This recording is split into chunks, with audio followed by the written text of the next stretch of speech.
E Minas Gerais saiu na frente mais uma vez e se tornou o primeiro estado do país a firmar um acordo específico com a Agência Nacional de Mineração, a ANM, para lidar com minas que estão sendo fechadas, paralisadas ou abandonadas. Essa parceria foi assinada tendo a intermediação da Fundação do Meio Ambiente, a FEAM, e prevê ações conjuntas para evitar novos passivos ambientais para garantir segurança e dar um destino adequado a áreas já mineradas. Para entender o que está por trás desse acordo, como os impactos vão afetar a nossa vida, a gente vai conversar agora com o diretor de Gestão de Barragens e Recuperação de Área de Mineração e Indústria, Roberto Júnior Gomes, diretor da FEAM. Boa noite, bem-vindo aqui no Deadline. Boa noite, Luiz. Boa noite, Maiara. Satisfação estar aqui participando do programa. Satisfação toda nossa. Roberto, Minas é o primeiro estado do país que assina um acordo desse tipo e seria legal se você nos contasse o que motivou a FEAM a buscar essa parceria com a Agência Nacional de Mineração. Luiz, esse assunto é muito caro para a gente aqui no estado de Minas, né, que tem aí a mineração no seu nome. A gente tem observado uma série de territórios com uma dependência muito forte desses empreendimentos minerários e uma quantidade significativa de passivos ambientais que precisam ser tratados para que essas áreas, né, que sofrem aí com as atividades desse empreendimento sejam devidamente reintroduzidas ao contexto local e permaneça ali, né, dê uma continuidade para a vida daquele território com qualidade ambiental, com novas interfaces econômicas. Então, esse é o objetivo principal que a gente tem dentro da complexidade que é a mineração. Roberto, quais são as situações mais comuns encontradas hoje aqui no estado? As minas estão paralisadas ou abandonadas? O que você pode contar para a gente? Maiara, é interessante até frisar que o termo de cooperação ele visa exatamente também a gente consolidar essas bases de dados entre o órgão ambiental e a Agência Nacional de Mineração e também conseguir dar definições mais claras, né? A gente teve uma série de informações sendo publicadas por algumas organizações não governamentais com definições, por exemplo, de minas abandonadas, etc., que a gente ainda precisa de bastante maturidade para que a população entenda de fato como é que essa gestão é feita, o que esses empreendimentos significam. Então, sendo direto aí a sua pergunta, a FEAM trabalha com essa temática, tentando esse levantamento.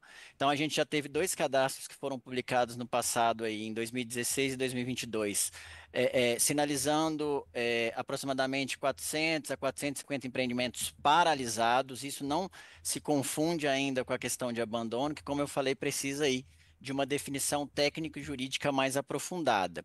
A gente tem uma sensibilidade desses empreendimentos que, em alguns casos, eles não executam de fato a recuperação ambiental, e essa iniciativa, né, que a gente tem feito para tentar reduzir essa percepção ou essa atividade que o empreendedor, né, acaba deixando ali sem os devidos tratamentos.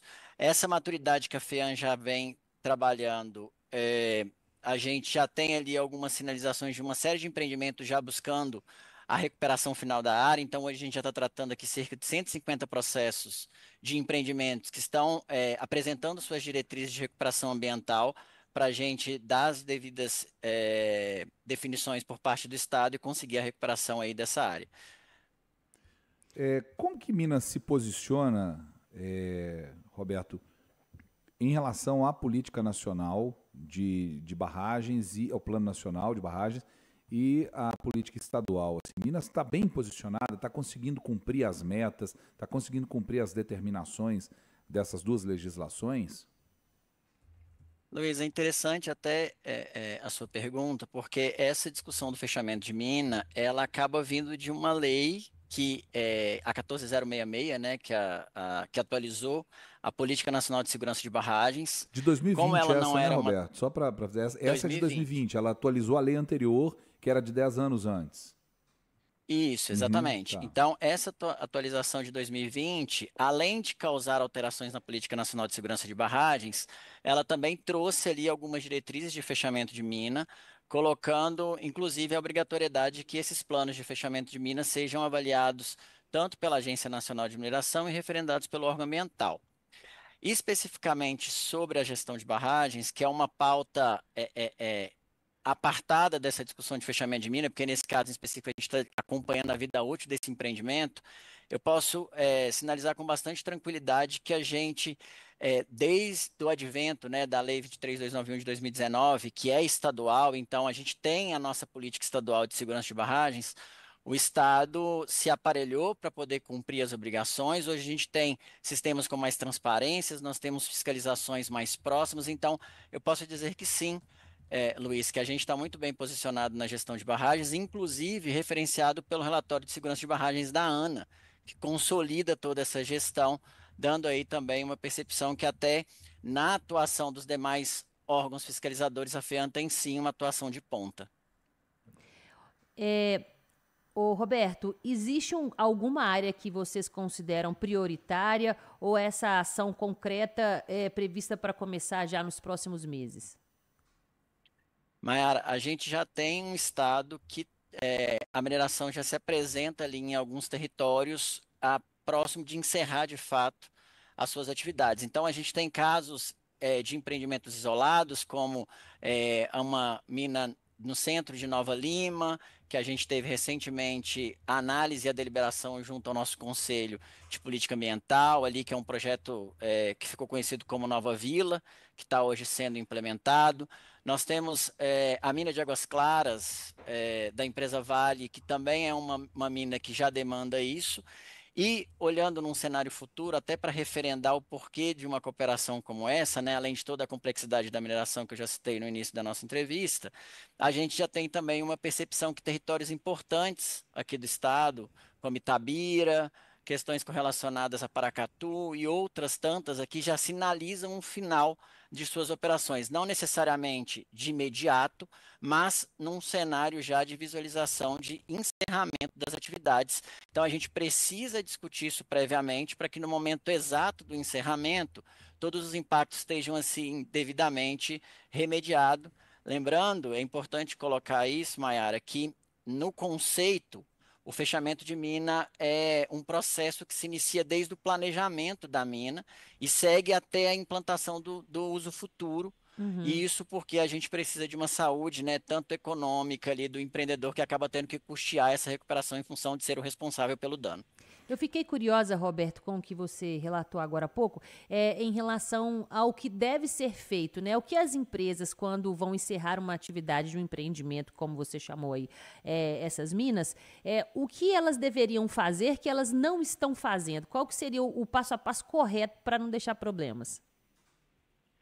Maiara, a recuperação de uma área dessas, né, que a gente costuma definir tecnicamente como drasticamente alteradas, ela exige uma série de técnicas de engenharia que já são complexas por si só. Então, desde descaracterização de barragens, que foi pergunta do Luiz, desde remediação de questões de áreas contaminadas, revegetação, e aspectos também correlacionados à própria dinâmica do território, porque querendo ou não, a gente tem que lembrar que muitos desses empreendimentos têm uma quantidade de mão de obra muito grande, tem municípios que dependem muito disso, então toda essa discussão perfaz o fechamento de mina.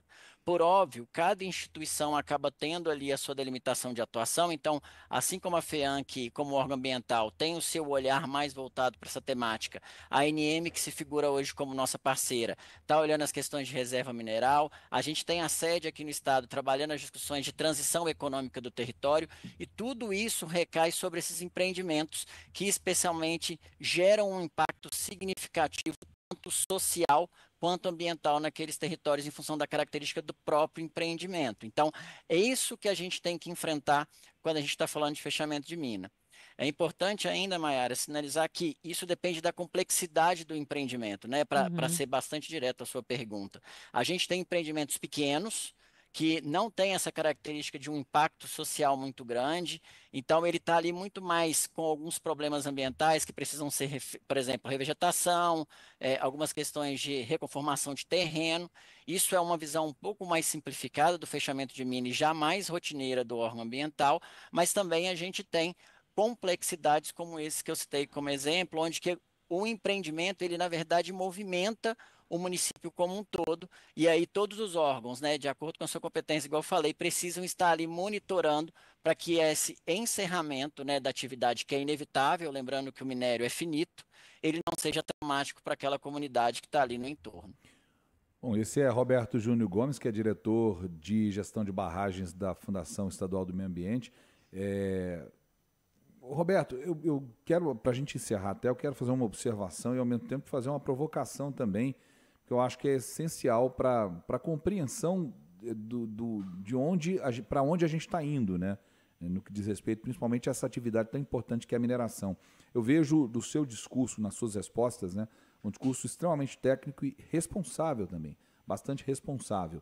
O que não é comum de encontrar, né, nesse meio, né? Ou você defende ou você ataca. É muito difícil você ter um discurso que seja responsável mesmo. Eu vou usar essa palavra, que é a palavra que eu consegui captar dessa conversa que a gente teve.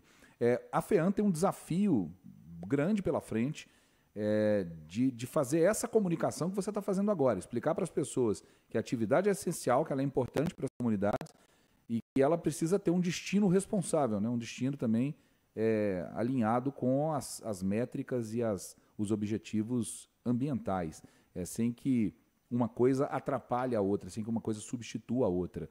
A FEAM está trabalhando nessa comunicação para que as pessoas tenham acesso às informações com essa transparência e clareza que você está nos trazendo agora? Luiz, esse é o pilar principal da sustentabilidade, né? Esse é o conceito que a gente busca e é o norte do órgão ambiental aqui. O que a gente tem trabalhado é numa transparência muito grande, tradução desse linguajar técnico para as comunidades é sempre um desafio, mas sim, a gente tem buscado isso, lembrando que, igual, por exemplo, processo de fechamento de mina, tem reuniões públicas para que as pessoas entendam ali, mediadas pelo próprio órgão ambiental, para que elas entendam o que está acontecendo naquele território. Os estudos são disponibilizados previamente e qualquer pessoa e qualquer cidadão pode pedir acesso a esses processos para que tenha conhecimento ali dessa percepção. Mas, de fato, é um desafio, Luiz. Assim, eu tento ser bastante claro aqui na minha fala e agradeço o elogio colocado, porque eu acho que a nossa sociedade precisa disso, né? Uma realidade do nosso território, a mineração está aqui, a mineração é necessária, e a gente sabe que se ela é feita de forma responsável, ela deixa um legado muito positivo, e o que a gente tem buscado e fomentado junto aos empreendedores e tentado divulgar da melhor maneira possível às populações, lembrando que quando está errado, o órgão ambiental está para punir, mas quando também tá certo, a gente está ali com uma visualização de valorizar o que a gente tem de patrimônio, né, cultural, ambiental, etc., aí, da melhor maneira possível nessa Muito bom. temática. Muito bem.